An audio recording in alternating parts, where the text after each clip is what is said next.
O Senado Federal vota hoje a admissibilidade do impeachment da presidente. Entretanto, faz-se necessário a compreensão do porquê de haver a possibilidade de afastamento do chefe do Poder Executivo de um país, situação pela qual já passamos, uma vez sem nenhum risco de desajuste institucional. A nossa Constituição, senhor presidente, diz no seu artigo 2º que são poderes da União, independentes e harmônicos entre si, o Legislativo, o Executivo e o Judiciário. Pois bem, embora o Poder Executivo possa editar normas para gerir a sua administração, a presidenta extrapolou a sua competência, desrespeitando a lei orçamentária e, consequentemente, a nossa Constituição. É neste momento que surge a importância do instrumento do impeachment, um instituto capaz de afastar o mau presidente e de trazer de volta o equilíbrio entre os poderes. Cito aqui um pequeno trecho da conclusão do relatório do senador Antônio Anastasia, onde ele lê que, abre aspas, a demissão do presidente irresponsável por meio do processo de impedimento é justamente uma forma de se responsabilizar o chefe do Estado e o chefe do governo, que já goza, no presidencialismo, de uma posição muito mais estável e confortável do que no parlamentarismo. Fecha aspas. E arremata mais adiante. Na verdade, a responsabilização faz parte da própria ideia de Estado de Direito e de República. Senão teríamos um poder absoluto do governante. O impeachment é mecanismo que dá ao presidencialismo uma possibilidade de responsabilização política do presidente, sem rupturas institucionais. Portanto, o processo de afastamento da presidente cumpre todas as exigências constitucionais e legais mencionadas para a sua apresentação, processamento e julgamento.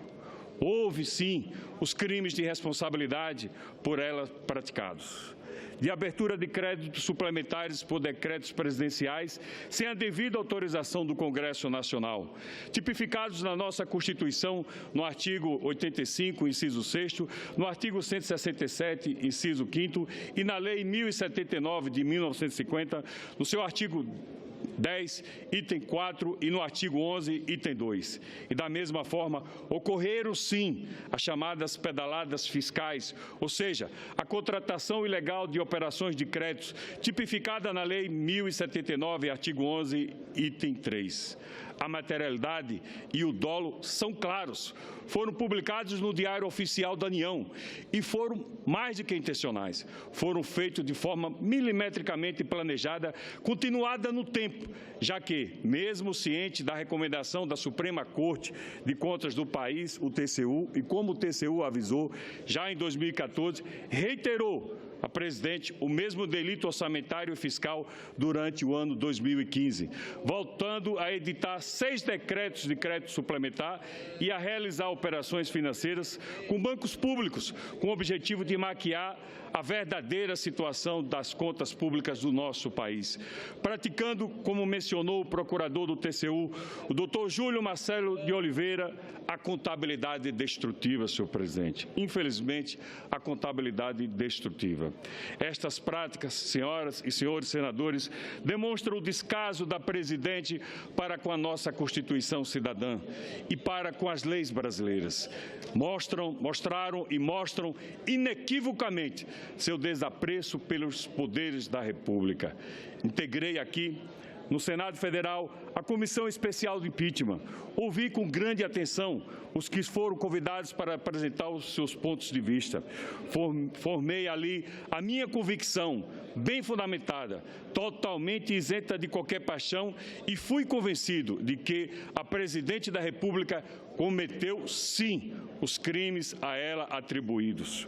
Os crimes de responsabilidades praticados pela presidente Dilma Rousseff trouxeram as piores consequências para o país e para o povo brasileiro. O país está quebrado, senhor presidente, está sem credibilidade e foi rebaixado inúmeras vezes pelas principais agências de classificação de risco. Mais do que isso, a população brasileira, sobretudo os mais humildes, está sofrendo o descaso do Estado brasileiro, cada vez que necessita de qualquer serviço público. Para citar a saúde como exemplo, a área com que trabalho, a maioria dos brasileiros não é acolhido com dignidade em um hospital público, na maioria das vezes, senador Aloysio Nunes. Outra consequência grave dessa má gestão está na imensa dor social, a dor coletiva, a dor de milhões de brasileiros provocada pelo desemprego. Quase 12 milhões de brasileiros, senhor presidente, perderam seus postos de trabalho, estão sem perspectiva de encontrar uma nova colocação no mercado onde, a cada dia, inúmeras empresas fecham suas portas e indústrias diminuem a produção e reduzem investimentos. Não dá mais para acreditar no governo que aí está.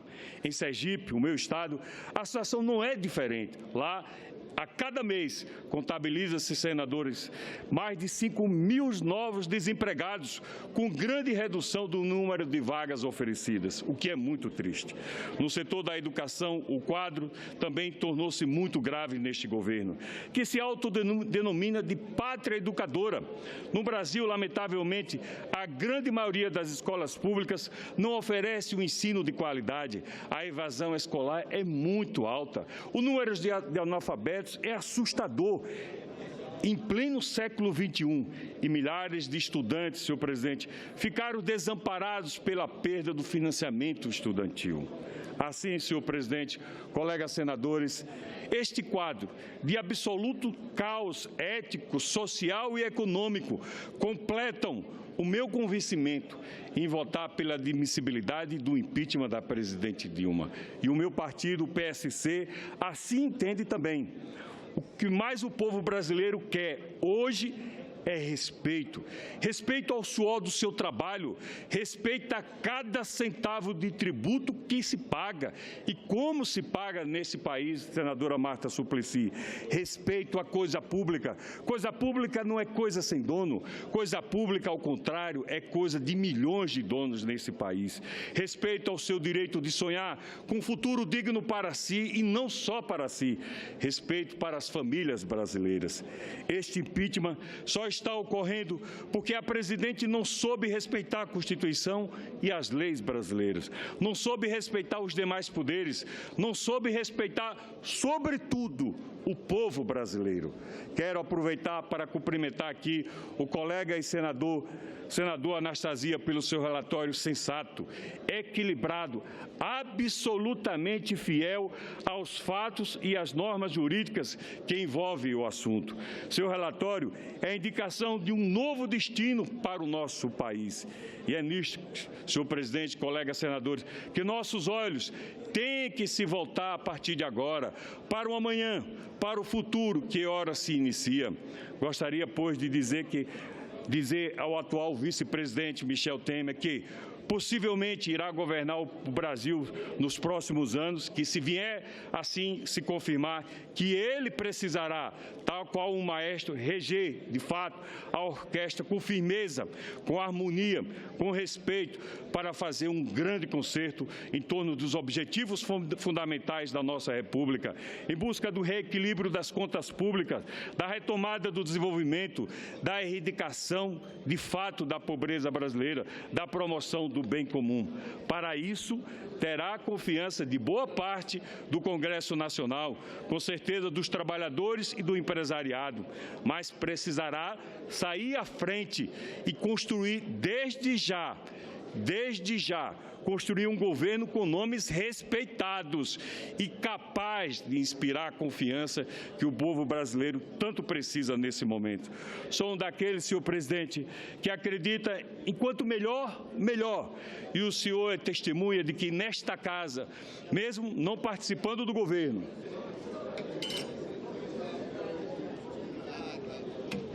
sempre apoiei e votei os bons projetos vindo do Executivo, mas sempre disse não aos maus projetos, sempre disse não à falta de cuidado, à perseguição dos trabalhadores, à falta de zelo com a coisa pública, senhor presidente. A política, senhor presidente, é verdadeiramente um instrumento legítimo de transformação social. Não se pode pensar diferente.